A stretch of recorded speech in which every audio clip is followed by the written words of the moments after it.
ప్రార్థన చేసుకుందామండి. పరిశుద్ధుడైన మా ప్రభువా, మీకు స్తోత్రాలు వందనాలు చెల్లించుకుంటున్నాము. మహోన్నతుడా మా ప్రభువైన యేసు, మిమ్మల్ని స్తుతిస్తూ ఉన్నామయ్యా. మిమ్మలను స్తుతించుటకును, మిమ్మలను గూర్చి పాడి కీర్తించి ఘనపరచుటకును సహాయం చేయండి. మీ కృపలో మమ్మలను బలపరచమని ప్రార్థన చేస్తూ ఉన్నాము. మీరు మాకు ఇచ్చిన ఈ సమయాన్ని బట్టి మీకే స్తోత్రాలు వందనాలు చెల్లిస్తూ ఉన్నాము.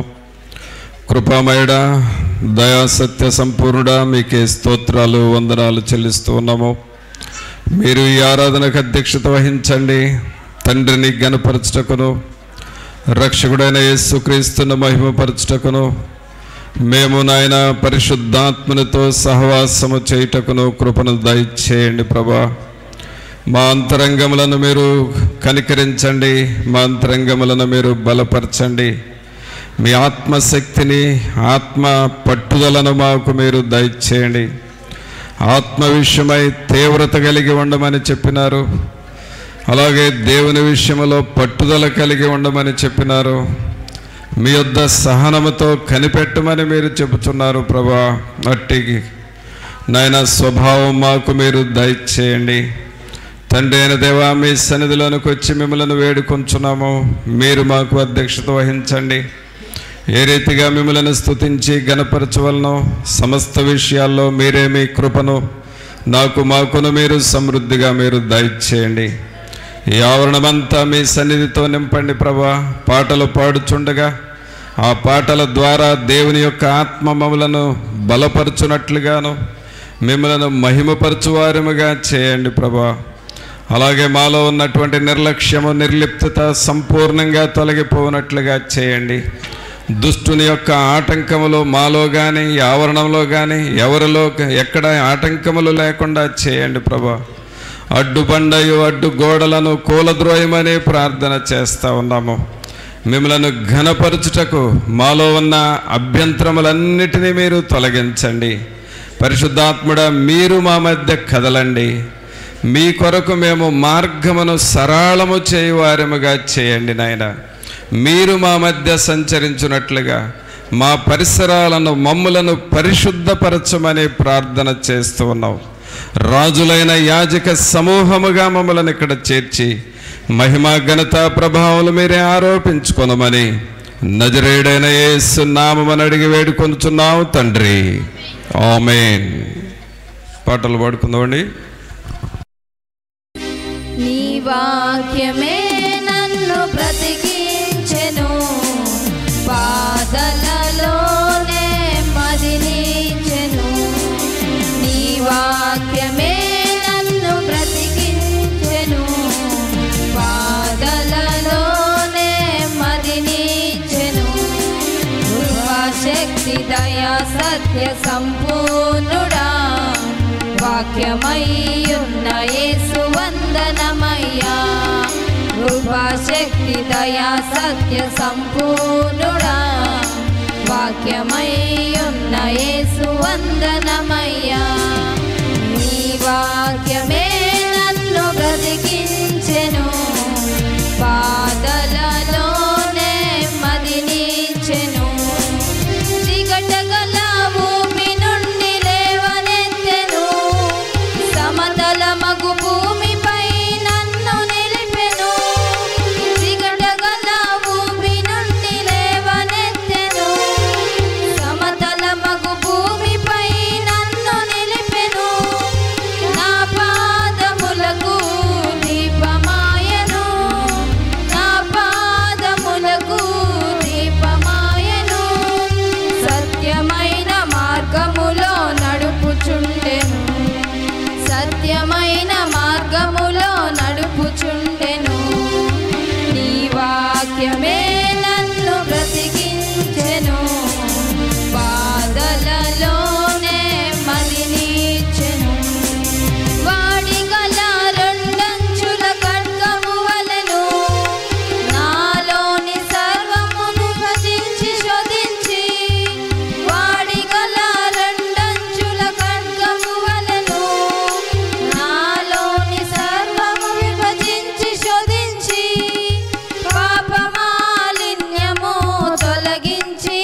నీచుచున్నది.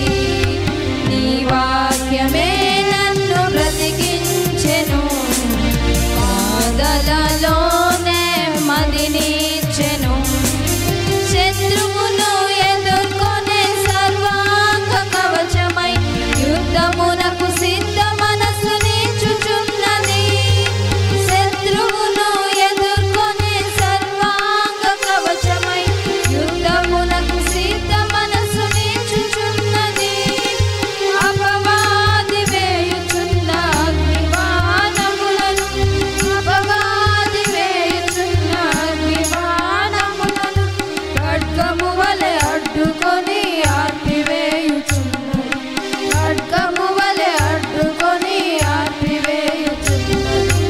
నీ వాక్యమే నన్ను బ్రతికించెను, బాధలలోనే మదినిచ్చెను. కృపాశక్తి దయా సత్య సంపూర్ణుడా, వాక్యమయ్యున్న యేసు వందనమయ్యా. కృపాశక్తి దయా సత్య సంపూర్ణుడా, వాక్యమయ్యున్న యేసు వందనమయ్యా. నీ వాక్యమే నన్ను బ్రతికించెను, బాధలలోనే మదినిచ్చెను. దేవుని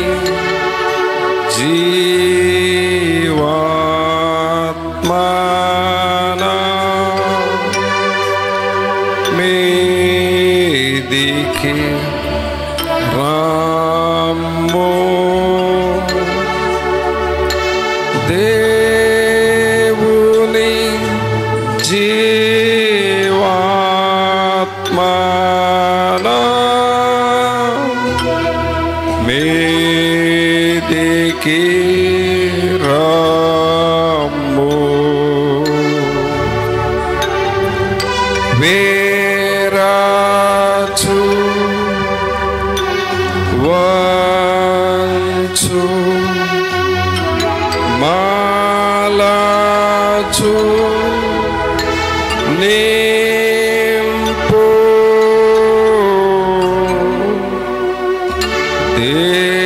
దేవుని జీవాత్మనా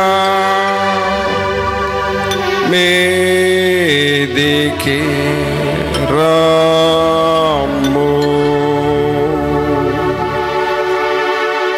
పరిశుద్ధుడా మా ప్రభువా,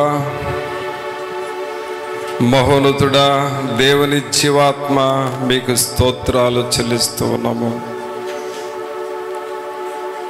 భక్తులను ప్రవక్తలను మీ ఆత్మయే కదా నడిపినది. అపోస్తులను బలపరిచి దేవుని కొరకు గొప్ప కార్యములు చేయ నిమిత్తమై బలపరిచినది పరిశుద్ధాత్ముడా మీరే కదా. క్రొత్త నిబంధన కాలములో మేము ఉన్నాము. నేటి దినములలో కూడా బహు వేగముగా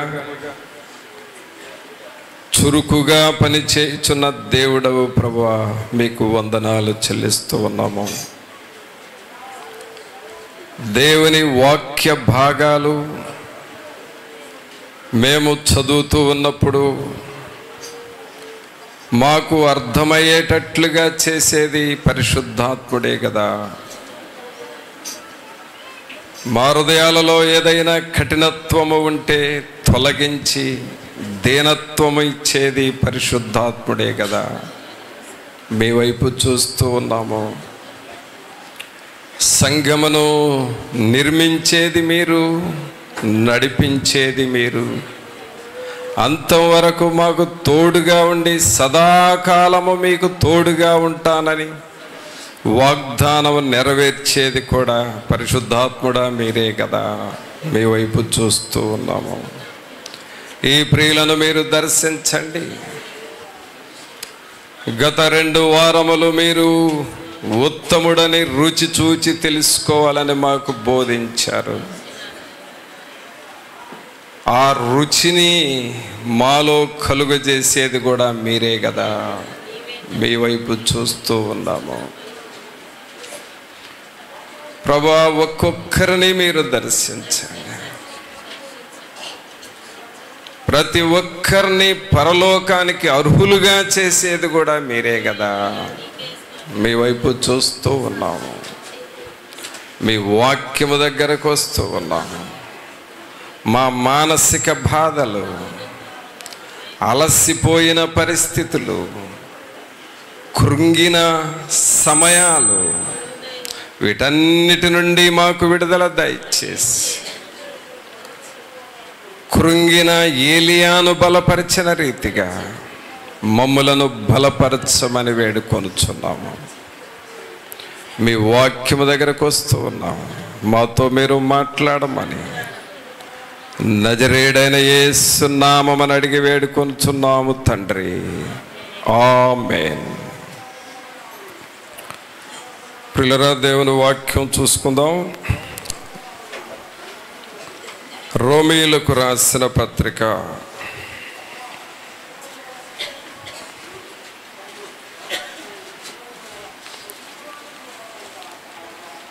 8వ అధ్యాయము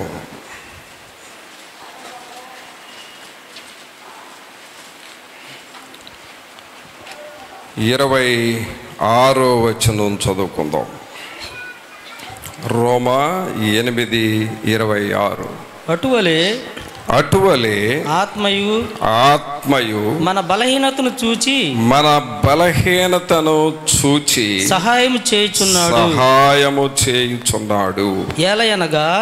ఏలయనగా మనము యుక్తముగా ఎలాగు ప్రార్థన చేయవలెనో మనకు తెలియదు గాని ఉచ్చరింప శక్యము కాని మూలుగులతో ఆత్మ తానే మన పక్షముగా విజ్ఞాపనము చేయుచున్నాడు. ప్రభునందులరా, అపోస్తుడైన పౌలు గారు ఈ రోమా సంఘానికి దేవుని ఆత్మను గూర్చిన అనేక విషయాలు, ఆ ఆత్మ చేసే పనులను గూర్చి వీరికి రాశాడు. ఈ విషయాలు మనం చదివినప్పుడు దేవుని ఆత్మ ప్రజలకు ఏం చేస్తాడు అనేది మనకు అర్థమవుతుంది. పౌలు గారు ఏం చెబుతున్నాడంటే, ప్రతి మనిషి కొన్ని బలహీనతలు కలిగి ఉంటాడు. ప్రతి ఒక్కరిలో కొన్ని బలహీనతలు ఉంటాయి. ఆ బలహీనతలు ఒక్కొక్కరికి ఒక్కొక్క రకంగా ఉంటాయి. ఆ బలహీనతలు ఏం చేస్తాయి అంటే, ఆ వ్యక్తిని దేవునిలో ఎదగకుండా, శ్రేష్టమైన వారిగా మారకుండా చేస్తూ ఉంటాయి. ఆ బలహీనతలు ఏమిటి అనంటే, అవి లోక సంబంధమైనవి. అనగా దేవుని వైపు చూడవలసిన వారు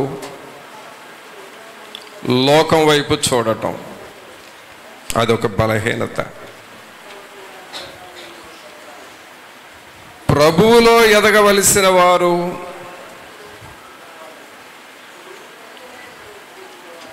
లోకములో కూరుకుపోవటము, అదొక బలహీనత. పరలోక మార్గములో వెళ్ళవలసిన వారు ఆ మార్గాన్ని వదిలిపెట్టి నరక మార్గములో, సాతానుడు మార్గములో నడుస్తూ ఉంటారు, అదొక బలహీనత.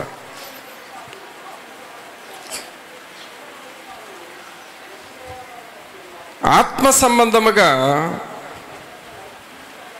బలపడటానికి బదులుగా బలహీనతలను బట్టి వెనక్కిపోతూ ఉంటాం. గెహజీని దేవునిలో నుండి వెనక్కి లాగివేసింది ఆయన బలహీనత, ధనాపేక్ష.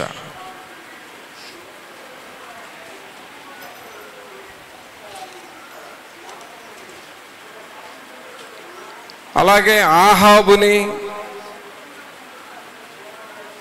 దేవుని మార్గంలో నుండి వెనక్కిపోయేటట్లుగా చేసింది అతని పేరాశ.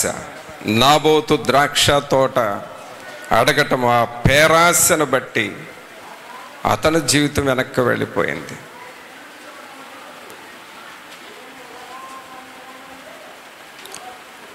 అలాగే అననీయ సపీరాలు పరలోకానికి వెళ్లకుండా నరకానికి వెళ్ళేటట్లుగా చేసింది వాళ్ళల్లో ఉన్న లోగుట్టు.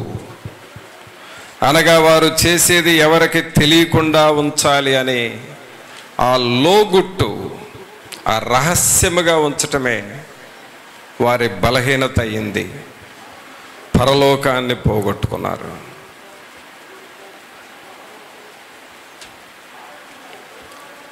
కొన్నిసార్లు ఆత్మలో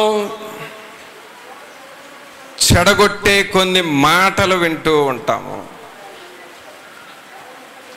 మన ప్రార్థనాత్మను చెడగొట్టేవి, దేవునితో మనకున్న మంచి సహవాసాన్ని చెడగొట్టే కొన్ని చెడు మాటలు మనుషుల దగ్గర నుండే వింటూ ఉంటాము. వాటి వలన నీ ఆత్మ పాడైపోతుందని తెలిసి కూడా వాటిని వినటం అనేది నీకు ఆశగా ఉంటుంది. అది నీ బలహీనత. ఆ బలహీనత నిన్ను ఆత్మలో దిగజారిపోయేటట్లుగా చేస్తుంది.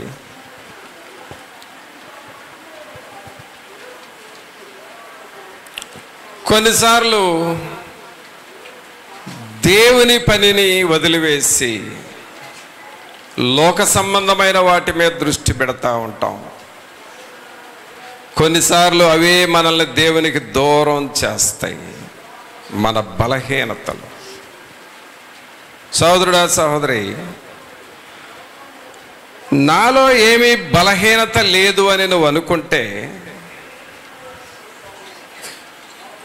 అది నీకు తెలియక అనుకుంటున్నావే కానీ లేక కాదు.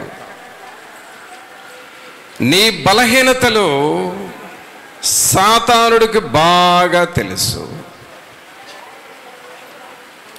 నిన్ను ఏ టైంలో ఎక్కడ పట్టుకోవాలో సాతానుడికి బాగా తెలుసు. అందుకనే యేసుక్రీస్తు ప్రభువారు పేతురుతో ఏమన్నాడంటే, పేతురు, సాతానుడు నిన్ను జల్లించాలి అని, నీ భక్తిని చెడగొట్టాలి అని, గోధుమలాగా జల్లించాలని వాడు ప్లాన్ వేశాడు. అది నీకు తెలీదయా?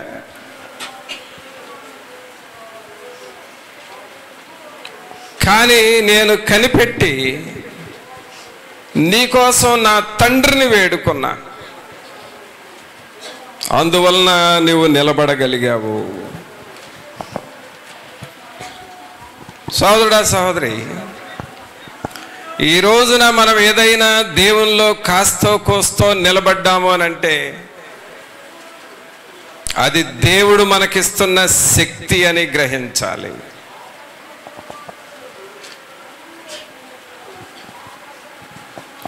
దేవుని శక్తి ద్వారా నువ్వు నిలబడుతున్నావు, దేవుని శక్తి ద్వారా ప్రార్థిస్తున్నావు, దేవుని శక్తి ద్వారా సేవ చేస్తున్నావు, దేవుని శక్తి ద్వారా ఆయన పనిని చేయగలుగుతున్నావు, దేవుని శక్తి ద్వారానే మనము సాగిపోతున్నాం అనేది మనము గుర్తుపెట్టుకోవాలి, గ్రహించాలి. అందుకనే ఎప్పుడు కూడా మనం తొందరపడకూడదు. ఆయన కృప మీద మనం ఆధారపడాలి. ఆయన వైపు చూస్తూ ఆయన మీద ఆధారపడాలి. మనలో ఎలాంటి బలహీనతలు ఉంటాయి? ఒక గజ దొంగ ఇలాగూ సువార్త విని మారు మనసు పొందాడు. పూర్తిగా మార్చుకున్నాడు, పాపాలన్నీ ఒప్పుకున్నాడు. కానీ కొంతకాలానికి ఆయన ప్రార్థనలో తగ్గాడు. మారు మనసు పొందే మొదటి రోజుల్లో ఉన్నంత ఉజ్జీవముగా ఆయన లేడు, ప్రార్థనలో తగ్గాడు. వాక్యం తగ్గింది, ప్రార్థన తగ్గింది, దేవుణ్ణి స్తుతించటం తగ్గిపోయింది. ఆయన బలహీనుడైపోయాడు. ఇప్పుడు సాతానుడు అతన్ని ఎలా ప్రేరేపిస్తున్నాడంటే, నువ్వు ఇంతకుముందు దొంగతనాలు చేసావు కదా, ఎందుకు మానేశావు? ఇంతకుముందు ఇన్ని పాపాలు చేసావు కదా, ఎందుకు మానేశావు అని సాతానుడు ఆ వ్యక్తిని ప్రేరేపిస్తూ ఉంటే,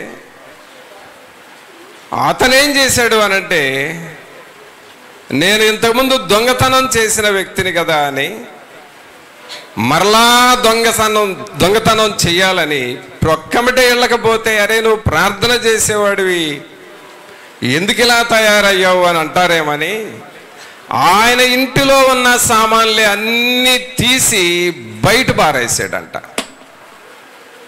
భార్య అంటుంది, ఇదేంటా నీకేమైనా పిచ్చా, మన ఇంట్లో సామాన్లు బయట పారేస్తావేంటి అని అంటే, నాకు అలాగూ చెయ్యాలనిపిస్తుంది, చేసేస్తున్నా, అయిపోయిన తర్వాత అన్ని తెచ్చి లోపల పెట్టుకో అన్నాడంట. ఏంటి కారణం అంటే, ఆయన చేత ఆయన బలహీనతను ఎరిగి దుష్ట ప్రేరేపణ ఆ వ్యక్తిలో జరుగుతూ ఉన్నది.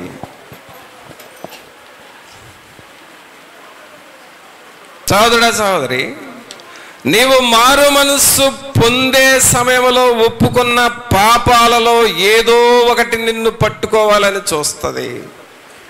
అది నీ బలహీనత.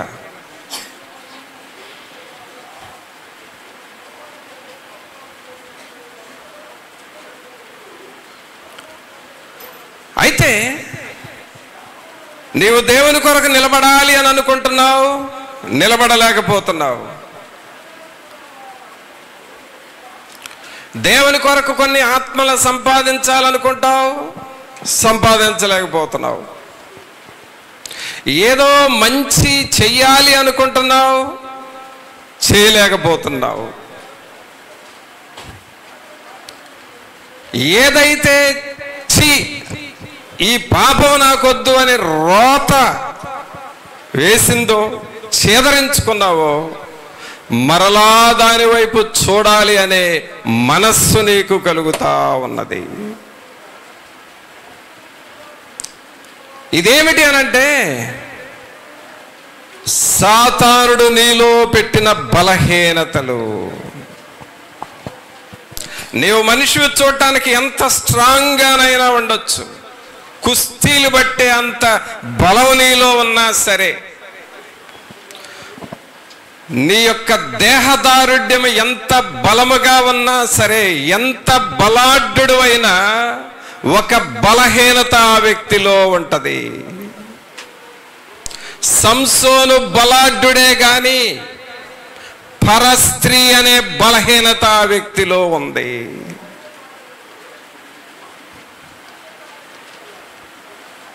ఒక బలహీనత.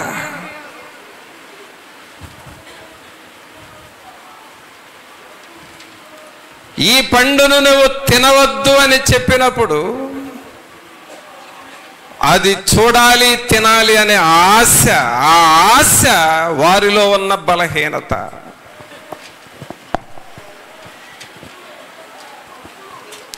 సోదరుడా, మనల్ని జాగ్రత్తగా పరిశీలించుకోవాల్సింది ఏమిటంటే, మనమందరము పరలోక మార్గం వైపు నడవాలి. మనమందరము దేవదూతలతో కలిసి జీవించాల్సిన జీవితాలు మనవి. ఎందుకంటే ఈ శరీరము దేవుడి మనకిచ్చిన శరీరం అండి, నీది కాదు. అది నువ్వు గ్రహించాలి. నువ్వు ఆలోచిస్తున్నావే, నీకొచ్చే ఆలోచనలు అవి దేవుడు పెట్టిన బుద్ధి నీలో, అది నీ సొంత బుద్ధి కాదు. అది నువ్వు గ్రహించాలి.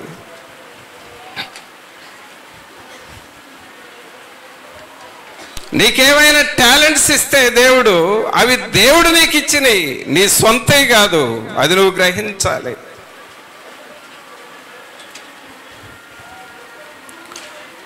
బబులోను దేశంలో నెబుకద్నెజరు అనే రాజు ఆ బాబిలోన్ దేశంలో ప్రపంచ వింతల్లో ఒక వింతను సృష్టించాడు.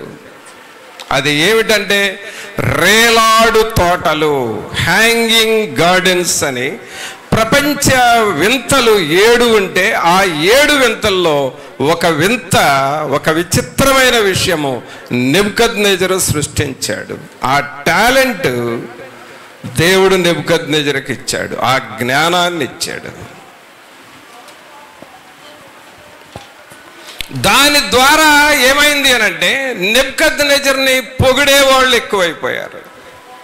నెబుకద్నెజరు, నీలాంటి రాజు, నువ్వెంత గొప్పవాడివి, ఎంత జ్ఞానం కలిగిన వాడు, ఎంత విచిత్రమైన పని చేసావు, ఈ బబులోను దేశాన్ని ప్రపంచంలో మంచి పేరు ప్రఖ్యాతులు వచ్చేటట్లు చేసావు అని ఆయన పొగిడి పొగిడి పొగిడి చివరికి ఆయన ఏమనుకున్నాడంటే, నా జ్ఞానాన్ని బట్టి కదా నేను ఇదంతా చేయగలిగాను అని అనుకున్నాడు. అలా అనుకోవటం అనేది దేవునికి ఇష్టం లేదు, దేవునికి మహిమ రాలా అక్కడ. అందుకనే దేవుడు ఏమన్నాడంటే ఆ వ్యక్తిని, నీవు అడవిలోనికి వెళ్ళి పశువులాగా గడ్డి మేస్తావు అని చెప్పాడు. అంతరాజు అడవిలోకి వెళ్ళి జంతువు లాంటి స్వభావం ఆయనకు వచ్చేసింది. జంతువులాగా గడ్డి మేసి ఆ అడవిలో పండుకోవటం మొదలుపెట్టాడు. అనగా ఘనత నాకు దక్కాలి అనే అనుకోవటమే అతని బలహీనత.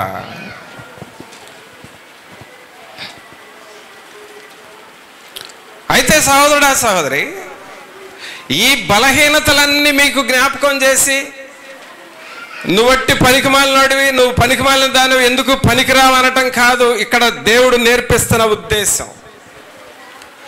ఒకటి గ్రహించాలి, నేను బలహీనుడనే బలహీనురాలనే అని నువ్వు గ్రహించాలి.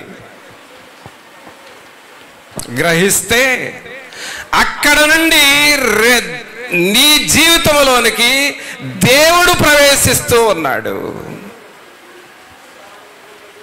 పరిశుద్ధాత్ముడు ప్రవేశిస్తూ ఉన్నాడు.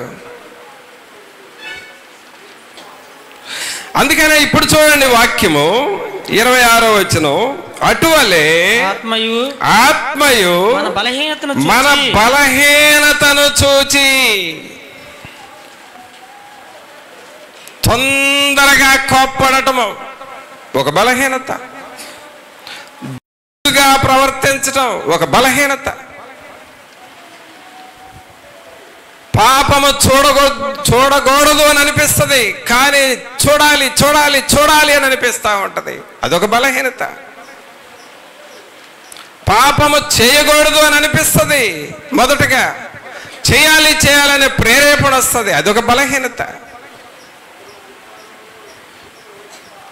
అమ్మో దేవుని దృష్టిలో నేను ఘోరమైన వ్యక్తిగా ఉంటానేమో, అలా చేయకూడదని అనుకుంటూ ఉంటావు, మొదట దేవుడు దర్శిస్తాడు కానీ అలాగ చెయ్యాలి అనే ప్రేరేపణ వస్తుంది, అదొక బలహీనత. ఒక భక్తుడు ఏమన్నాడంటే, ఒక వ్యక్తి గొప్పవాడు ఎప్పుడవుతాడు అని అంటే అతని సొంత బలహీనతను అతను గుర్తుపట్టాలి అని చెప్పాడు.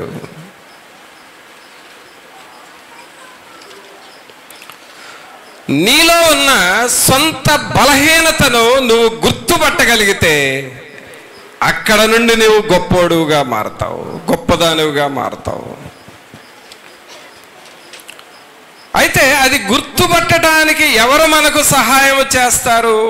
26వ వచనం చూడండి. అటువలే ఆత్మయు మన బలహీనతను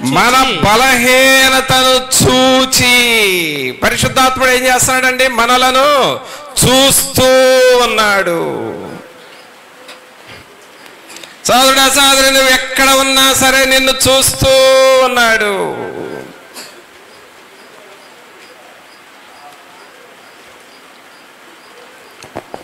నీ బలహీనతలను చూచి ఆయన ఏం చేస్తామన్నాడు? సహాయము చేయుచున్నాడు. ఎలాగనగా మనము యుక్తముగా ఎలాగూ ప్రార్థన చేయవలెనో మనకు తెలియదు గాని ఉచ్చరింప శక్యము గాని మూలుగులతో ఆత్మ తానే మన పక్షముగా విజ్ఞాపనము చేయుచున్నాడు. పరిశుద్ధాత్ముడు మనకేం చేస్తున్నాడంటే మనలను చూచి మనకు సహాయము చేయువాడు.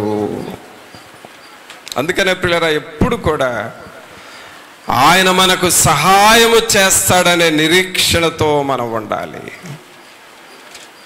అది ఏ పరిస్థితి అయినా సరే, అది ఎలాంటి పరిస్థితి అయినా ఆయన నాకు సహాయము చేయువాడు. ఏమి చేయాలో అర్థం కావటం లేదు, దిక్కు తోచట్లేదు అని అంటున్నావే, అది కూడా ఆయన చూచి నీకు సహాయము చేయువాడు.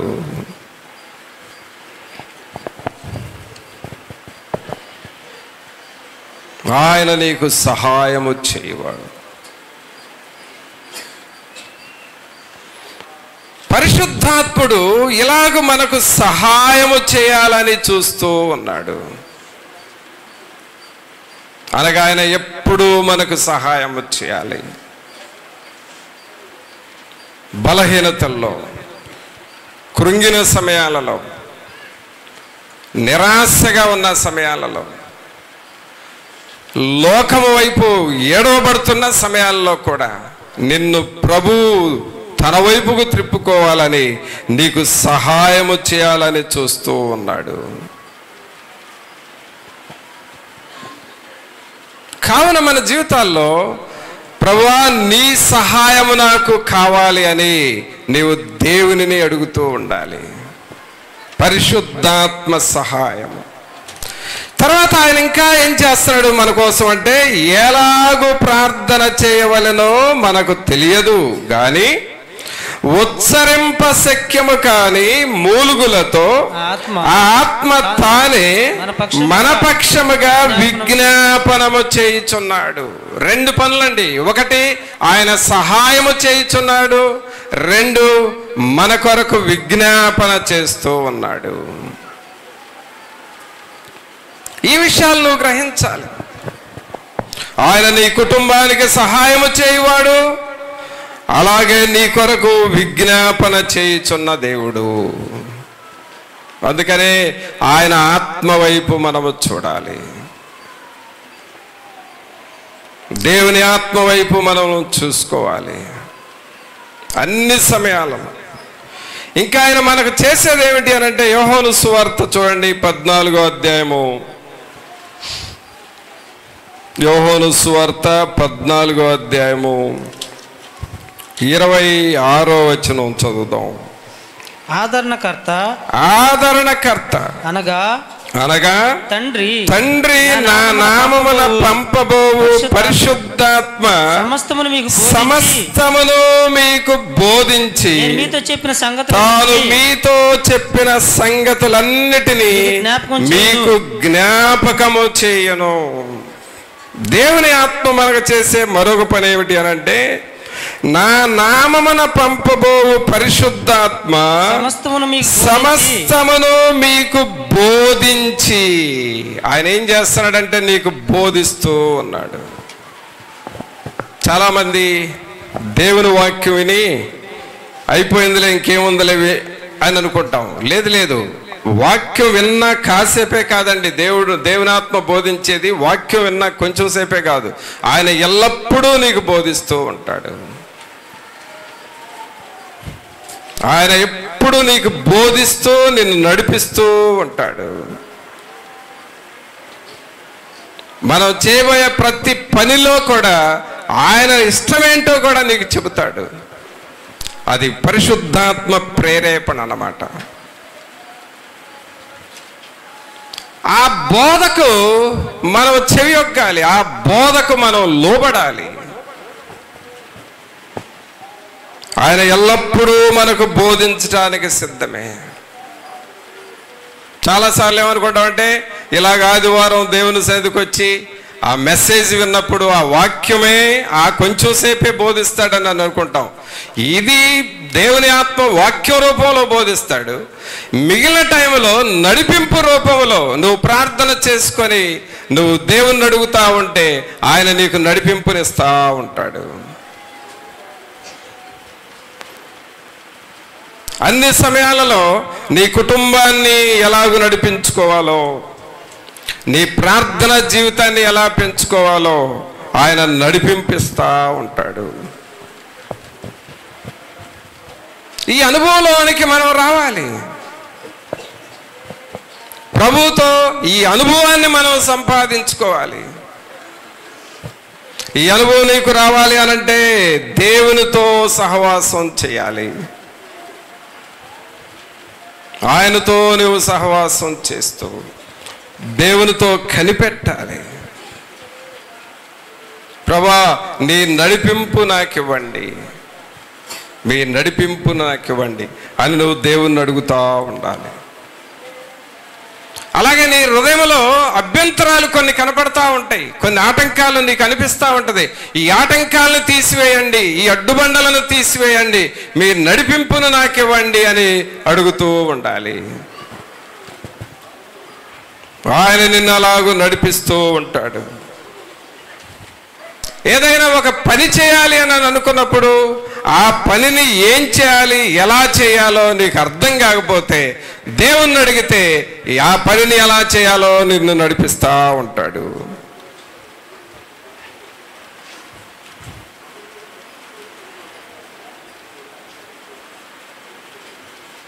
ఒక సహోదరుడు దేవునిలో బాగా ఎదిగాడు. తను చెప్పిన మాట ఏమిటంటే, దేవునితో డైరెక్ట్గా ప్రతిరోజు మాట్లాడే అనుభవంలోకి వెళ్తాడు. అయితే ఆయన చేతికి వాచ్ ఉండదంట. ఎప్పుడు ఒక వాచ్ కొనుక్కొని చేతికి పెట్టుకోవాలి.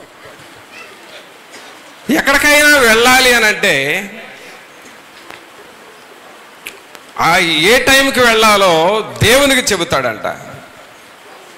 ప్రభా, నేను పలానా టైంకి వెళ్ళాలి, వాచ్ నాకు లేదు, ఆ టైంకి నన్ను తీసుకువెళ్ళు ప్రభు అంటే దేవుడు అక్కడికి తీసుకువెళ్తాడంట.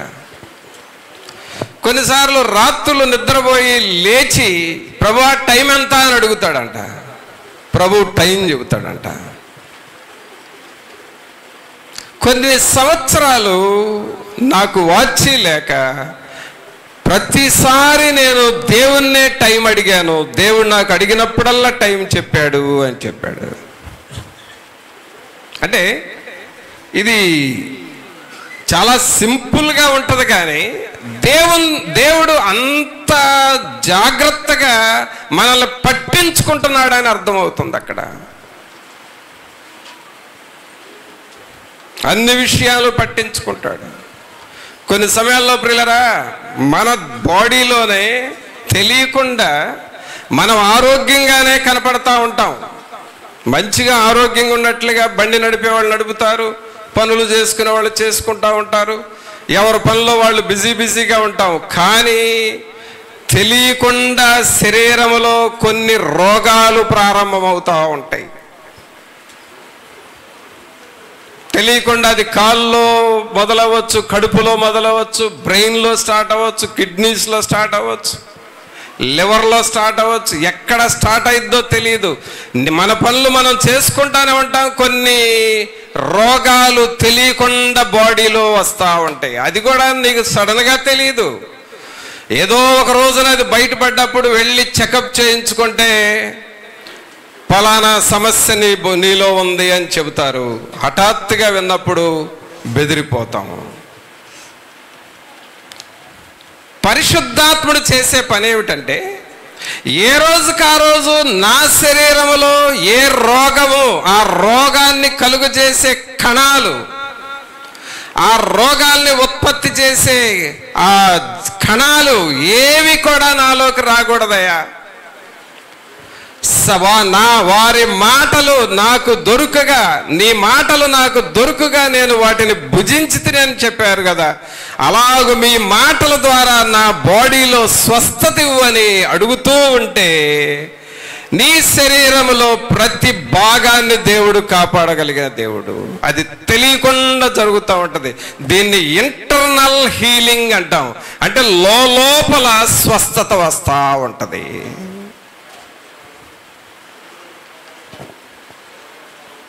లోపల అది పెరిగి పెద్దదైపోయి ఒక కణితి రూపంలోకి వచ్చిన తర్వాత అయ్యా ఇంత పరిస్థితి నాకు వచ్చిందేనే నేను అనుకుంటాం. కానీ నువ్వు ఇలాంటి ప్రార్థన చేసుకుంటా ఉంటే ఒకవేళ సాతానుడు ఒక కణాన్ని బలహీనపరచు రోగాన్ని నీలో పెట్టాలన్నా దేవుడు అది కణ రూపంలో ఉన్నప్పుడే లోపలే దాన్ని గద్దించేస్తాడు. పరిశుద్ధాత్ముడు చేసే సహాయం అండి ఇది మనకి.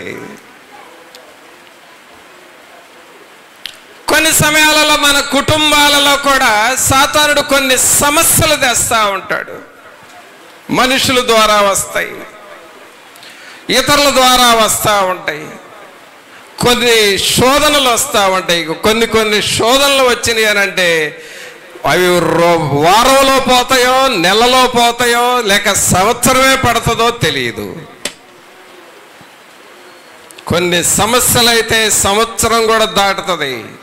ఆ సమస్య అలా కొనసాగుతూ ఉంటుంది. నీవు పరిశుద్ధాత్మ అనుభవంలోనికి వచ్చావనుకో, ఎటువైపు నుండి సాతానుడు సమస్య తేబోతున్నాడో నీకు ముందుగానే చెబుతాడు. ఒకవేళ నువ్వు వెళ్ళే ప్రయాణంలో సమస్య ఉంటే నువ్వు ఆ ప్రయాణానికి వెళ్ళొద్దు అని చెబుతాడు. అపొస్తలుడైన పౌలు గారిని ఆసియా దేశానికి వెళ్ళాలి, సువార్త చెప్పాలి అని అనుకుంటే ప్రభు అన్నాడు నువ్వు ఆసియాకి వెళ్ళొద్దు అని. దేవుడు ఆపేశాడు. కారణం ఏంటి? అక్కడికి వెళితే శోధన ఉన్నది, అందుకని అక్కడికి వెళ్ళనివ్వలేదు. నీవు బితూనియాకి వెళ్ళి సువార్త చెప్పు అని పౌలు గారితో చెబితే అక్కడికి వెళ్ళి సేవ చేశాడు. అక్కడ గొప్ప సేవ జరిగింది.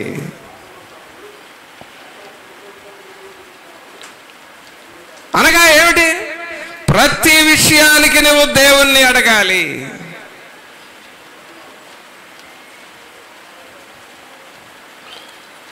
కొన్ని సమయాలలో ప్రియులారా మనం ప్రార్థన చేస్తాము.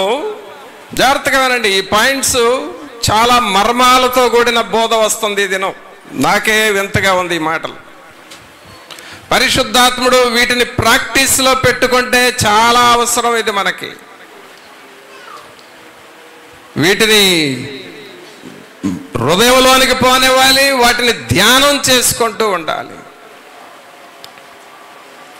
కొన్ని సమయాలలో సాతాను యొక్క శోధనలు ఎలా ఉంటాయనంటే మనము మాట్లాడకూడని స్థలములో మాట్లాడుతూ ఉంటాము.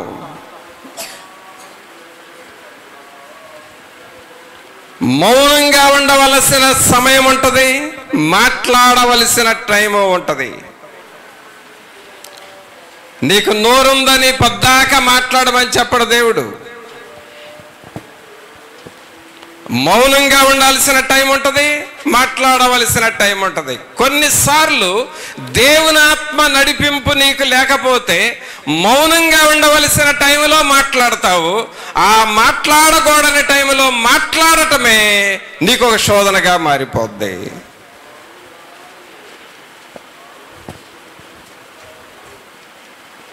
అందుకని దేవుని ఆత్మ నడిపింపును తీసుకుంటా ఉండాలి. ఎప్పుడు మాట్లాడాలో దేవునికి తెలుసు, ఎప్పుడు మాట్లాడకూడదో దేవునికి తెలుసు. ఎప్పుడు చెయ్యాలో ఎప్పుడు చేయకూడదో దేవునికి తెలుసు. ఎప్పుడు ప్రయాణం చేయాలో ఎప్పుడు ప్రయాణం ఆపాలో దేవునికి తెలుసు. ఇవన్నీ దేవుని ఆత్మ కంట్రోల్లో ఉంటే నీవు ఇవన్నీ ప్రభువు నడిపిస్తూ ఉంటాడు.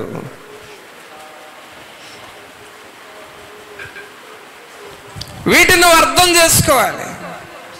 కొన్నిసార్లు నీ మనస్సు ఏమనిపిస్తుంది అంటే, ఒకవేళ ఇది చెయ్యొద్దు అని దేవుని సేవకుడు నీకు చెప్పిన ఆల్రెడీ నీ మనసు డిసైడ్ అయిపోద్ది. ఆయన చెయ్యొద్దు అన్నా నేను చేయటమేనని అనుకుంటావు. అది నీ ఇష్టం.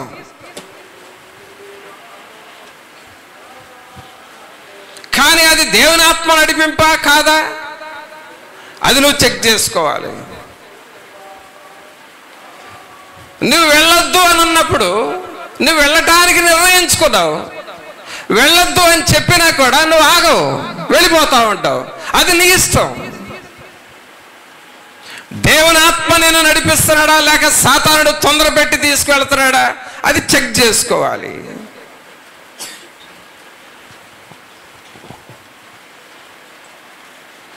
దేవుని ఇష్టం ఒక రీతిగా ఉంటే ఆయన ఇష్టానికి మనం ఇష్టపడవు.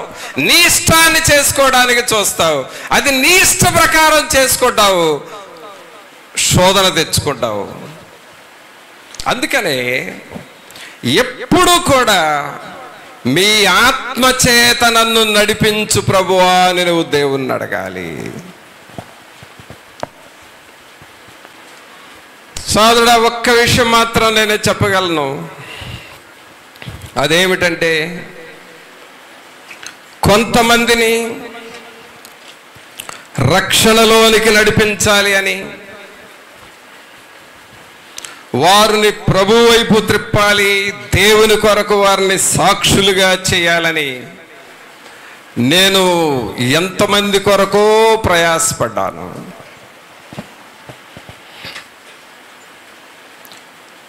అయితే నేను ఎవరెవరిని దేవునిలోనికి నడిపించాలి అని వారి మీద దృష్టి పెట్టి ప్రయత్నం చేసి వారి కొరకు శ్రద్ధ తీసుకున్నాను, వారు అందరూ రక్షింపబడలేదు. కొందరే రక్షింపబడ్డారు, కొందరు నాకు దూరం అయిపోయారు. దానికి కారణము సాతానుడు వారిని వెనక్కి లాగేశాడు.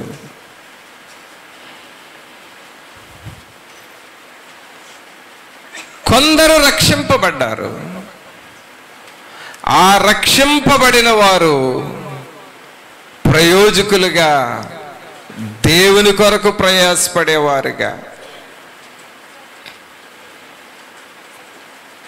అలాగే నాయన గారి టైంలో కూడా ఆ టైంలో రక్షింపబడ్డవారు దేవుని బిడ్డలుగా మారారు. జారిపోయిన వారు ఏమయ్యారు అనంటే, జారిపోయిన దగ్గర నుండి ఇప్పటికీ చాలా సంవత్సరాలు అయింది, వారు ఇంకా రక్షణ పొందలేదు. ఒకటి మాత్రం నిజం, వారి జీవితాలు వెనక్కి వెళ్ళి వృధా అయిపోయినాయి.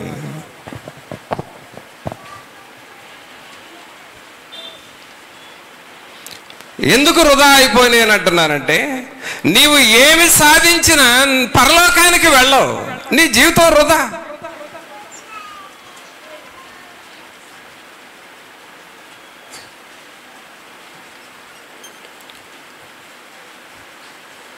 మనకి ఒక పాట ఉంది, ఎంత అందగాడివైనా, ఎంత మాటకారివైనా, ఎంతటి సిపాయివైనా చివరకు నువ్వు సున్నాగా మారిపోతావు.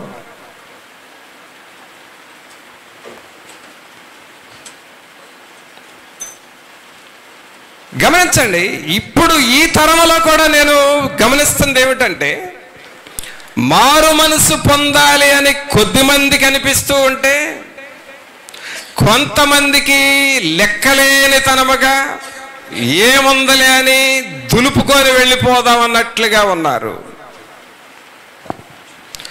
ఒకటి మాత్రం చెప్పగలను, నీవు మారు మనసు పొందితే, దేవుని సేవకుని మాట విని లోబడితే తప్పకుండా నువ్వు ఆశీర్వాదం చూస్తావు. ముందు ముందు నీవు దేవుని సేవకుడు చెప్పే మాట నీకు లెక్క లేకుండా దులుపుకొని వెళ్ళిపోతా ఉంటావు. నేర్చుకుంటే కొంతకాలానికి మీరు నిష్ప్రయోజకులుగా మారి బాధపడతారు. అది మాత్రం గ్యారంటీ.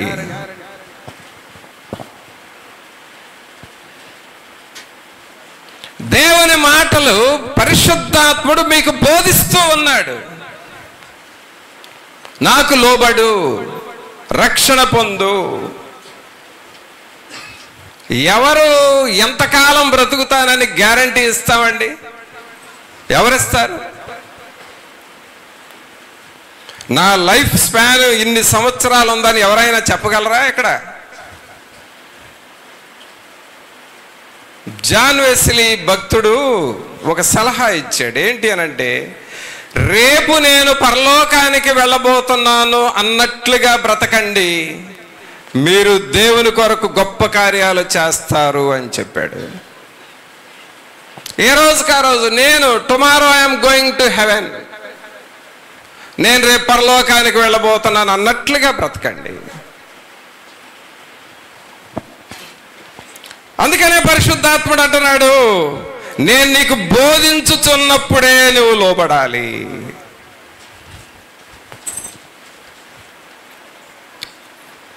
నేను నీకు బోధించుచున్నప్పుడే నువ్వు లోబడాలి. ఏమనంటున్నాడు 26వ వచనంలో? ఆదరణకర్త అనగా తండ్రి నా నామమున పంపబోవు పరిశుద్ధాత్మ సమస్తమును మీకు బోధించి నేను మీతో చెప్పిన సంగతులన్నిటినీ మీకు జ్ఞాపకము చేయను. పరిశుద్ధాత్ముడు మనకు బోధిస్తూ ఉన్నాడు. మరి నువ్వు వాటిని జ్ఞాపకం చేసుకుంటావా? వాటికి నువ్వు లోబడతావా? పరిశుద్ధాత్మ మాటలకు నీవు లోబడతావా? మరి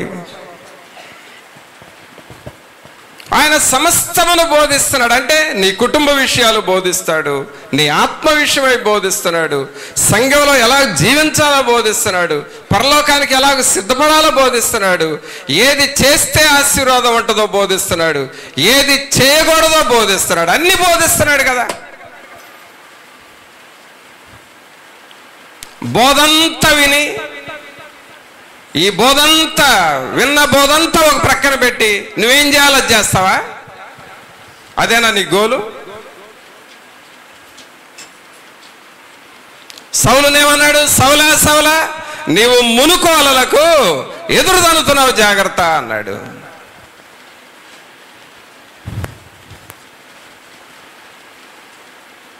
ఆయన సమస్తమును బోధిస్తూ ఉన్నాడు. మన పని ఏమిటంటే రిసీవ్ చేసుకోవాలి. ఫోన్లు మాట్లాడేటప్పుడు ఆ సైడ్ ఉండేవాళ్ళు, అంటే నీతో ఫోన్లో మాట్లాడేవాళ్ళు, మీ మాటలు ఇద్దరికి క్లియర్గా లేకపోతే ఏమనుకుంటారు? మీరిద్దరు ఏమనుకుంటారండి? వాళ్ళు చెప్పేది నీకు అర్థం కాదు, నీకు చెప్పేది వాళ్ళకి అర్థం కాదు. ఫోన్లో మాట్లాడుకునేటప్పుడు ఏమనుకుంటారు మీరిద్దరు? సిగ్నల్ ప్రాబ్లం అని అనుకుంటారు. అంతేనా? సిగ్నల్ ప్రాబ్లం ఉంది, సిగ్నల్ సరిగా లేవనుకుంటారు. పరిశుద్ధాత్ముడు ఎప్పటికప్పుడు మనకు సిగ్నల్స్ ఇస్తా ఉంటాడు.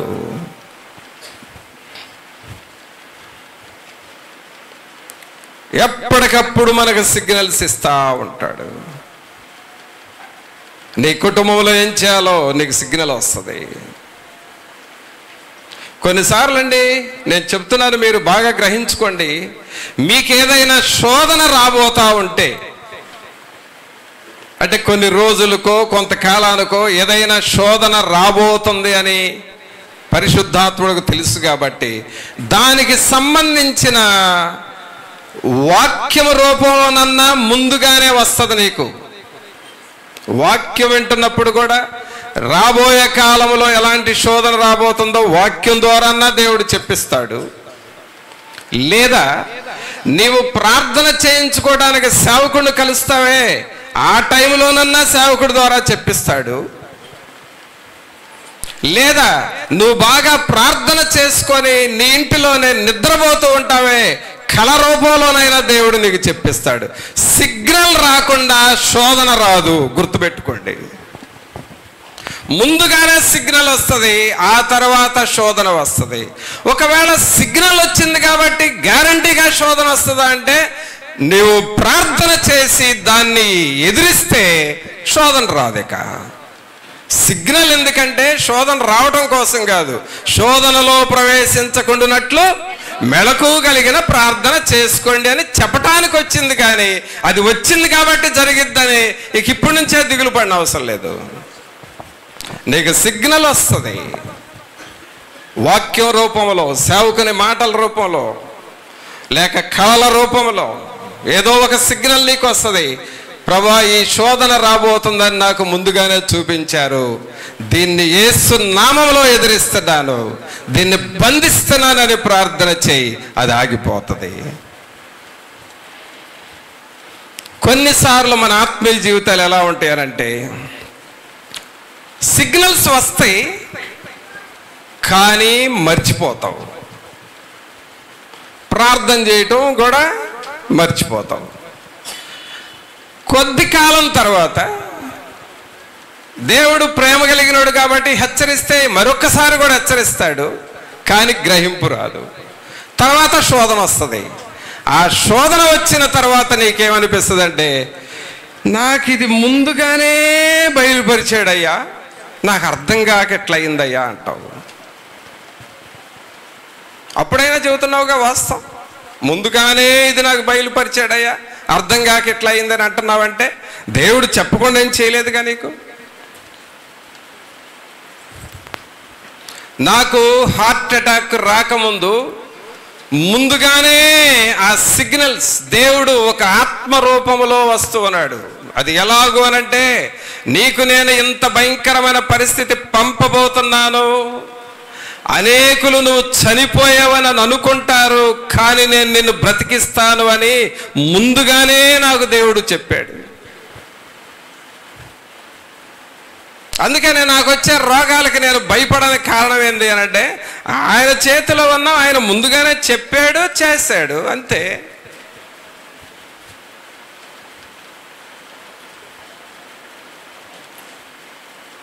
రాబోయే శోధనలు కానీ రాబోయే రోగాలు కానీ ఏది కూడా ప్రభు చెప్పకుండా రాలేదు నాకు. పరిశుద్ధాత్మ నడిపింపులో మనం ఉండాలి ప్రియులరా. పరిశుద్ధాత్మ నడిపింపులో మనం ఉండాలి. దేవుడు తన సంఘాన్ని, తన బిడ్డలను అలాగ నడిపించుకోవాలని అనుకుంటున్నాడండి.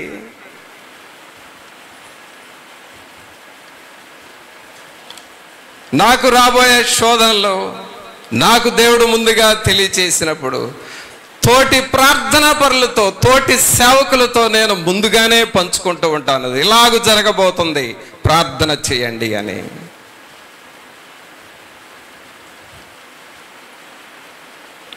తన సంఘాన్ని దేవుడు తానే చూచుకుంటాడు, తన ప్రజలను దేవుడు తానే చూచుకుంటాడు. ఆయన చెప్పకుండా ఏ శోధన నీకు రానివ్వడు, ఏ నష్టము కూడా నీకు సిగ్నల్ రాకుండా నష్టం కూడా రాదు. నీకు జరగబోయే మేలులను కూడా దేవుడు ముందుగానే చూపిస్తూ ఉంటాడు. ఏమిటి కారణం అంటే పరిశుద్ధాత్మ నడిపింపు.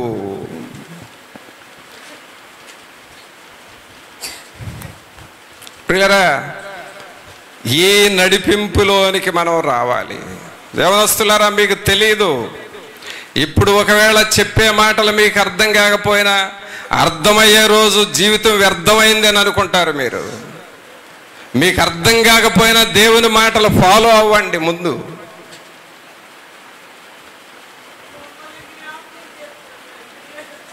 మీ విషయమై ప్రత్యేకమైన భారము దేవుడు నా హృదయంలో పెట్టి మీకు బోధిస్తూ మిమ్మల్ని నడిపిస్తూ ఉన్నప్పుడు మీరు ఇంకా సంశయాలతో ఆలోచన చేస్తూ ఈ అన్నయ్య చెప్పేది నమ్మొచ్చు అంటారా, నమ్మకూడదా, నమ్మొచ్చా అని అనుమానంతో ఆ దయ్యపు ఆలోచనలతో ఉండబాకండి.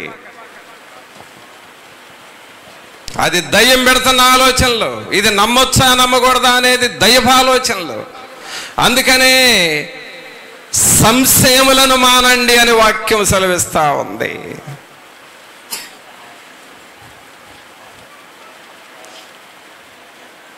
ఆయన బోధ మనకు వినబడతా ఉన్నది.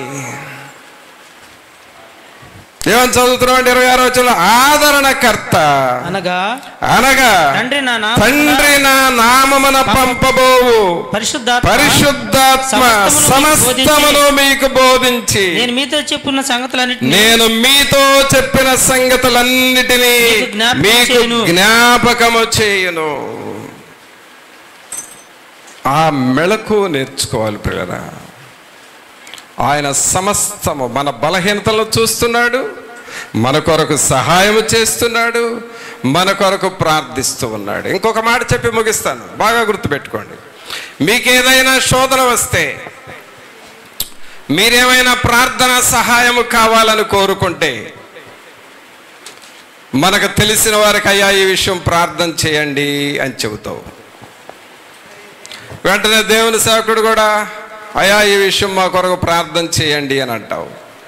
కానీ ఒక మాట స్పష్టం, నీవు ఇతరులకి చెప్పబోయే ముందే, అంటే ఇతరులకి చెప్పక ముందే, నీ భారము దేవుని సేవకుడు కూడా ఇంకా చెప్పక ముందే పరిశుద్ధాత్ముడు నీ కొరకు ప్రార్థన చేయటం స్టార్ట్ చేసాడు అనేది గుర్తుపెట్టుకో. నా కోసం ప్రార్థన చేయని నా సహోదరుడికి నేను చెప్పకముందే ఆయన చూచి నాకు సహాయం చేయటం కొరకు ఆయన ఆల్రెడీ ప్రార్థన స్టార్ట్ చేశాడు. చప్పట్లు కొట్టండి అందరూ. ఈ విషయాన్ని నువ్వు గుర్తుపెట్టుకోవాలి. నేను ఈ మాట చెబుతూ ఉన్నప్పుడు నేను ఒక్కనే ఇక్కడ నిలబడి చెప్తున్న ఫీలింగ్ నాకు లేదండి. నేను దేవునిలో ఉండి నా ద్వారా దేవుడే మీకు చెప్పించాడన్న ఫీలింగ్తో చెబుతున్నాను. నేను ఆయన నిన్ను ముందుగానే ఎరిగి ఉన్న దేవుడు.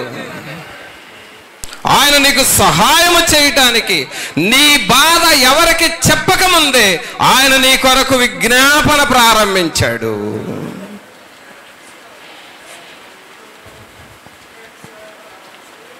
ఈ దేవుని నేను కలిగి ఉన్నాను అనే ఆ అనుభవంతో నువ్వు బ్రతకాలి. ఈ అనుభవంలో ఉండాలి పిల్లరా. దేవుడు తన సంఘాన్ని ఈ అనుభవంలోనికి తీసుకురావాలని ఆశిస్తున్నాడు. దేవుడు తన ప్రజలను ఈ మార్గంలో పెట్టి నడిపించాలని ఆశిస్తున్నాడు. మరి ఆ మార్గంలో నువ్వు నడుస్తావా? అటువలే ఆత్మయు మన బలహీనతలను చూచి మనకు సహాయము చేయుచున్నాడు.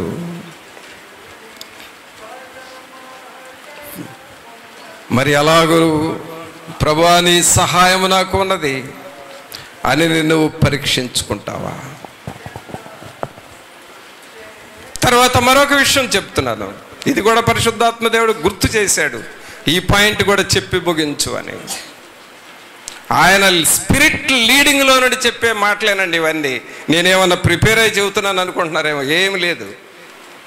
నేను ఊరక ఆయనకు లోబడి నిలబడతా అంతే. ఆయనే మాట్లాడుకుంటాడు.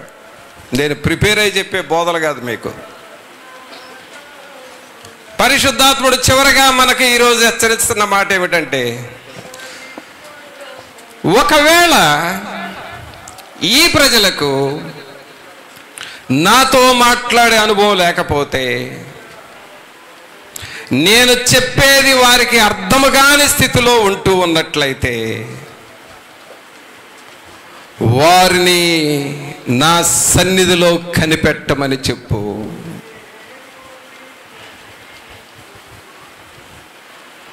అంటే ఆయన ఏం మాట్లాడుతున్నాడో మనకు అర్థం కాదు. మనమేమి చెబుతున్నామో ఆయనకు కూడా వినపడట్లేదు అన్న సందిగ్ధ స్థితిలో, అయోమయం స్థితిలో ఉంటాం కొన్నిసార్లు మనం. దీన్నే బ్లాక్స్ అంటాం. బ్లాక్స్ అంటే అక్కడ ఆగిపోయింది అనమాట, నిరోధం పనిచేస్తుంది, నిరోధకము. అంటే మనం దేవునికి ఏం చెబుతున్నామో మనకి అర్థం కాదు, దేవుడు మనకేం చెబుతున్నాడో మనము గ్రహించలేము, బ్లాక్ అయిపోయాం. ఇలాంటి కండిషన్లో ఒకవేళ నువ్వు ఉంటే పరిశుద్ధాత్ముడు అంటున్నాడు, నా సన్నిధిలో కనిపెట్టమను, హృదయ పరిశోధన చేసుకోమను. కనిపెట్టి పరీక్షించుకుంటే ఒకానొక దినాన ఆ కారణం ఏమిటో వారికి నేను చెబుతాను. అనగా సంఘములో ఎక్కడెక్కడ బ్లాక్స్ వచ్చినాయో, దేవుడు నీకు బోధిస్తాను, ఎల్లప్పుడూ బోధిస్తానంటే ఆయన ఏం చెబుతాడో నీకు అర్థం కాదు.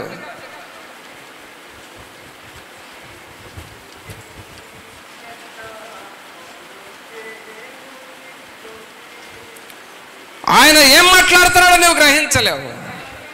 అది ఎలాంటిది అంటే, సమూయేలు షిలోహు మందిరంలో నిద్రపోతా ఉన్నాడు. ఎక్కడ నిద్రపోతున్నాడండి? షిలోహు మందిరంలో నిద్రపోతున్నాడు. మందిరంలో నిద్ర భలే కమ్మగా ఉంటుంది కదా. అనుభవం ఉన్న వాళ్ళు చేతులు ఎత్తండి. నాకు ముందే తెలిసి ఎవరు ఎత్తరని.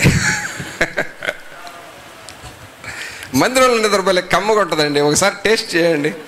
నేను లేనప్పుడు అన్నా, నేను లేనప్పుడు నువ్వు చెప్పాలంటాయా అంటున్నారు వీళ్ళు. సమూయేలు షిలోహు మందిరంలో నిద్రపోతున్నాడు. నిద్రపోతూ ఉంటే మరి మనలాగా గురకబెట్టి నిద్రపోయాడో, సైలెంట్గా నిద్రపోయాడో, సమూయేలు నిద్ర ఎలాంటిదో మనకు తెలియదు. కానీ నిద్రపోతున్నప్పుడు దేవుడు ఆయనతో మాట్లాడాడు. సమూయేలు, సమూయేలు అని పిలిచాడు. అయితే సమూయేలుకు దేవుడు పిలిచాడు అనేది అర్థం కాలేదు, అక్కడ బ్లాక్స్ వచ్చినాయి.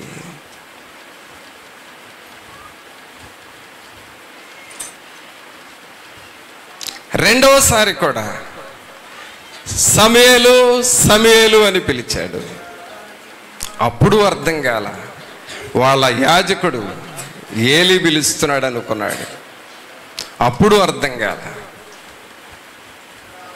తర్వాత వాళ్ళ యాజకుడు చెప్పాడు, అయ్యా నేను కాదు నేను పిలుస్తుంది, బహుశా దేవుడు పిలుస్తున్నాడేమో. ఆయనకి అర్థం కాల. మొదట ఆయనకి బ్లాక్స్ ఉన్నాయి.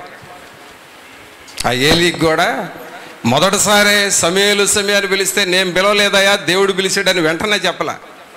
అంటే ఎవరికి పెట్టాల్సిన బ్లాక్స్ వాళ్ళకి పెట్టింది సైతాను. ఆ తర్వాత ఆయనకు బలు వెలిగింది.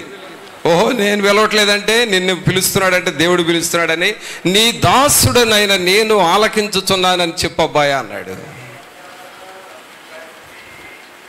అప్పుడు ఈ సమూయేలు మరలా పడుకున్నాడు.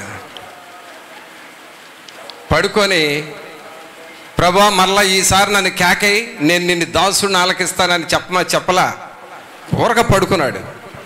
అయినా కూడా దేవుడు పలకరించాడు. 2 సార్లు గుర్తుపట్టలేదు, 2 సార్లు గ్రహించలేదు. ఎందుకులే ఈయంతో నాకు అని దేవుడు వదిలేయలేదు.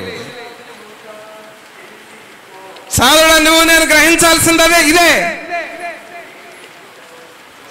నీవు కొన్నిసార్లు గ్రహించలేని స్థితి ఉంటుంది నీకు. ఈ సేవకుడు ఏం బోధిస్తున్నాడు, సేవకుడు ఏం చెబుతున్నాడు, ఎంత భారంగా మాట్లాడుతున్నాడో అర్థం కాని స్థితిలో ఉంటావు. ఒకసారి అర్థం కాదు, 2 సార్లు అర్థం కావు, 3 సార్లు అర్థం కావు. అర్థము కాకపోయినా సరే సమూయేలును దేవుడు వదిలిపెట్టలేదు.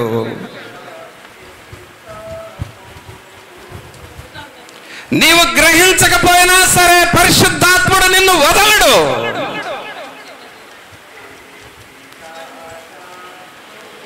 ఆ అప్పుడు మూడవసారి సమూయేలు సమూయేలు అని పిలిచాడు. అప్పుడు అలర్ట్ అయిపోయాడు. సోదరుడా, సంఘం అలాగూ అలర్ట్ లోనికి రావాలి. స్త్రీలైనా పురుషులైనా యవనస్తులైనా యవనరాళ్ళైనా దేవుని స్వరము పరిశుద్ధాత్ముడు మాట్లాడుతున్నప్పుడు నీ దాసుడను నీ దాసురాలను నీ సన్నిధిలో ఉన్నాను, చెప్పయ్యా, వింటానయ్యా, ఆలకిస్తానయ్యా. అలర్ట్నెస్, ఆ మార్గంలోనికి సంఘం రావాలి.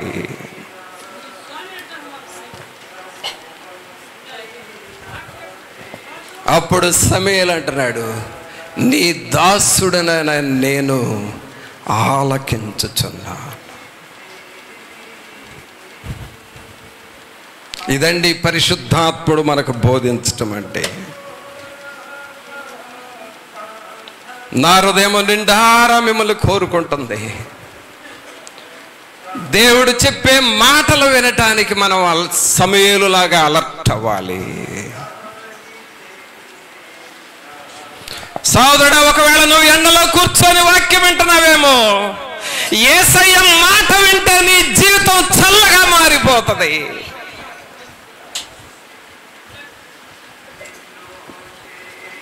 ఒకవేళ సమస్యలతో వేడెక్కిందేమో నీ బ్రతుకు, యేసయ్య మాట అది ఒక చల్లని మాట. సంఘము పరిశుద్ధాత్ముడు చెప్పే మాటలు వినటానికి ముందుకు రావాలి.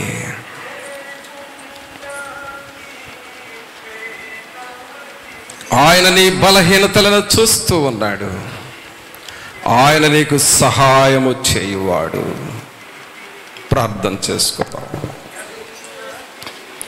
అందరము తలలు వంచి ప్రభు సన్నిధిలో మన హృదయాలు మనం పరీక్షించుకుంటూ, సోదరుడా సహోదరి, అందరూ మోకాళ్ళ మీద ఉండి మీ రెండు చేతులు యేసయ్య వైపు చూపిస్తూ యేసయ్యా అని ఒక్కసారి దేవుణ్ణి కేక వేసుకోనండి. పరిశుద్ధాత్ముడా, మీ వైపు చూస్తూ ఉన్నామయ్యా. మీరు మాట్లాడేటప్పుడు నేను వినాలయ్యా. మా బలహీనతలను చూచి మాకు సహాయము చేయుచున్న దేవుడు కదా ప్రభువా. మీకు స్తోత్రాలయ్యా. సహోదరుడా, నోరు తెరిచి ప్రార్థన చేయి. నువ్వు కుర్చీలో కూర్చున్నా సరే సహోదరుడా, నువ్వు నోరు తెరిచి ప్రార్థన చేయి. యవనస్తులు యవనరాలు నోరు తెరిచి ప్రార్థన చేయి. ప్రభువా, నాకు గ్రహింపివ్వండి నాయనా. నీకు నాకు బ్లాక్స్ వచ్చినాయి ప్రభువా. మీకు మాకు ఎడబాటు వచ్చిందయ్యా. ఈ బ్లాక్స్ పోవాలి ప్రభువా. మీ స్వరమును గుర్తుపట్టాలి దేవా. పరిశుద్ధాత్మ నింపుదల నడిపింపులోనికి రావాలి ప్రభువా అని నువ్వు దేవుణ్ణి అడుగుతావా? అందరము ప్రార్థనలో ఉందాం. పరిశుద్ధాత్మ నింపుదల కలిగి ఉండాలి అని ఆయన వైపు నువ్వు చూడాలి.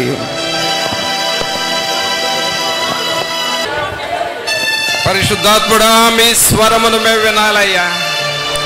మీరు ఎల్లప్పుడూ మాట్లాడాలని మీ ఉద్దేశమై ఉన్నది. నేను గుర్తుపట్టాలయ్యా. నీకు నాకు మధ్యలో బ్లాక్స్ రాకూడదయ్యా. గుర్తుపట్టలేని స్థితిలో నేను ఉండకూడదయ్యా. కృప చూపండి. మీ సన్నిధి మాతో ఉంచండి అని నువ్వు దేవుణ్ణి అడుగుతావా? మారు మనసు పొందకుండా దేవునికి నీకు ఎందుకు ఎడబాటు వస్తుంది? గ్రహించుకో. నష్టపోకముందే లోబడు. ప్రభువా, మీ వైపు చూస్తూ ఉన్నాము. పరిశుద్ధాత్ముడా, మీ వైపు చూస్తూ ఉన్నాము ప్రభువా. మీ వాక్యమునకు లోబడే వారిగా మమ్మలను చేయండి ప్రభువా. మీ సన్నిధి మాతో ఉంచండి నాయనా. పరిశుద్ధాత్ముడు మాట్లాడుతున్నప్పుడు గుర్తుపట్టాలి నాయనా.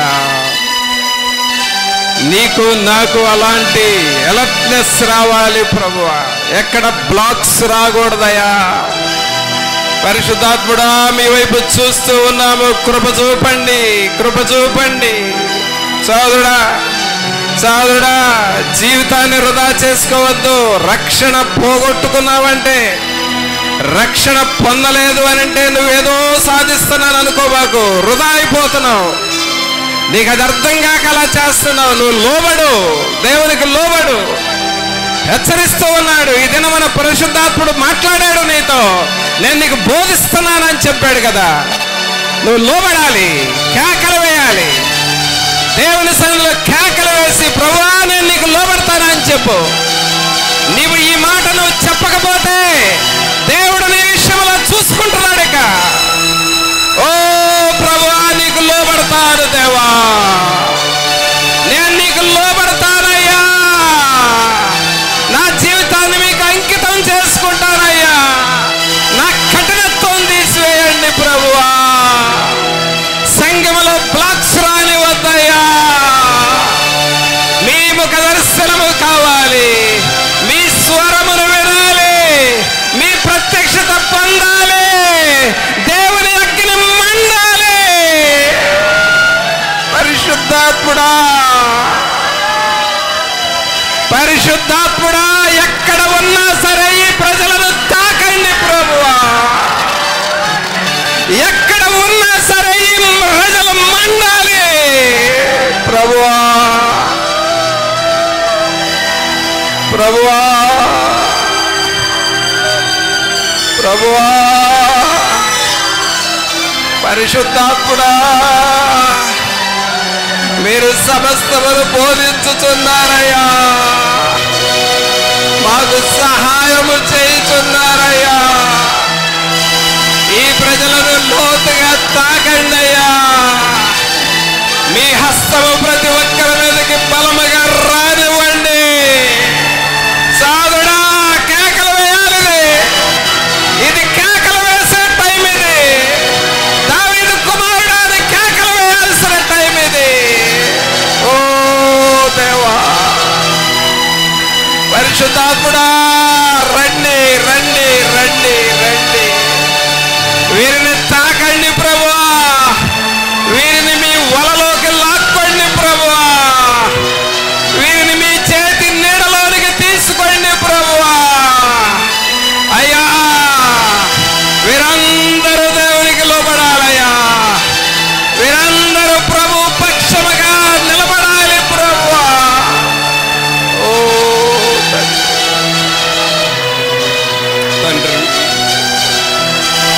తండ్రి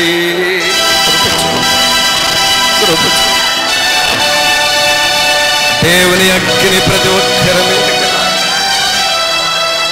పరిశుద్ధాత్మ అగ్నిని ప్రతి ఒక్కరి మీదకి రానివ్వండి. దేవుని వెలుగులో ప్రతి ఒక్కరు నడుచుకోవాలి తండ్రి, తండ్రి, తండ్రి.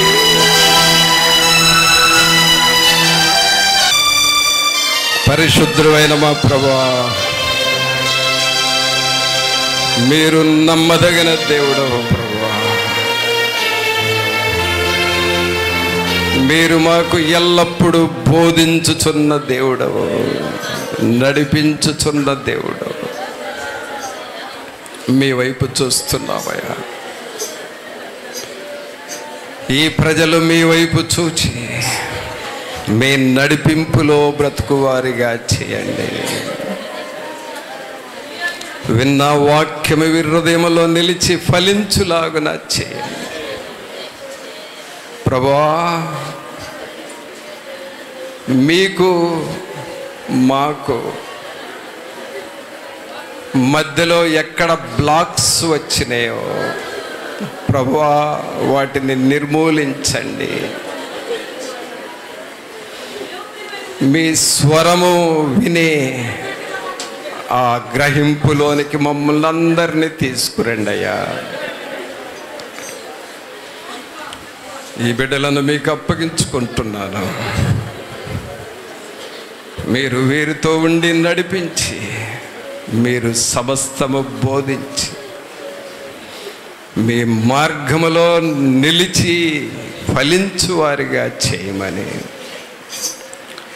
నజరేయుడైన యేసు నామమున అడిగి వేడుకొంచున్నాను తండ్రి, ఆమేన్. మన తండ్రి అయిన దేవుని ప్రేమ, కుమారుని కృప, పరిశుద్ధాత్మని యొక్క సన్నిధి ఇప్పుడు నెలప్పుడు మనందరికీ తోడుగా ఉండి పరిశుద్ధాత్మ బోధకు మనం లోబడి జీవించుటకు ప్రభు మనకు సహాయము చేయను గాక. ఆమేన్. మంచిది ప్రియులారా, అందరికి వందనాలు. సెలవు తీసుకుందాం.